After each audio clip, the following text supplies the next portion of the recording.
Ассалаумағалейкум, Нұрлыбек бауырым, қалайсың, амансың ба?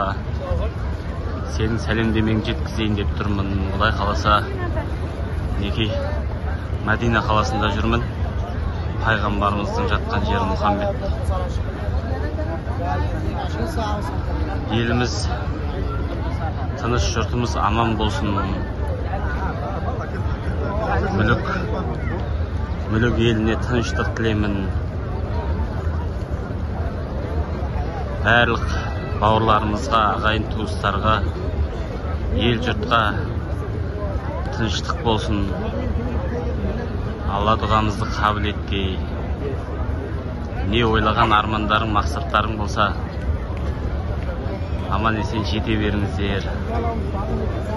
Қарттарымыз аман болсын. Ауылдағы, Алматыдағы барша мұсылман қауымына жақсылық тілеймін.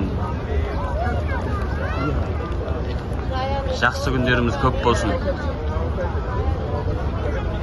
Ассалаумағалейкум, ауылдас бауырлар, ағалар, інілер, қалдарыңыз қалайсыздар?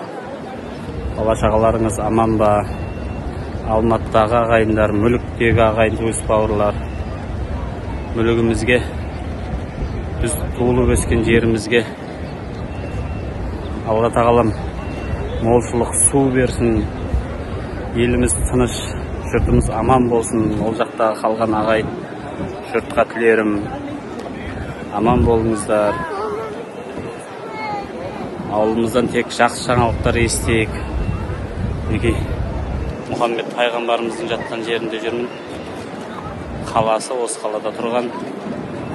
Осы жақта тілеген дұға тілектеріміз қабыл болсын. Алла тағалам бәріңізге денсаулық тілеймін. Ауырған кісілер болса шипасын берсін Алла тағалам. Дендеріңіз сау болсын, ауырмаңыздар. Аман болыңыздар.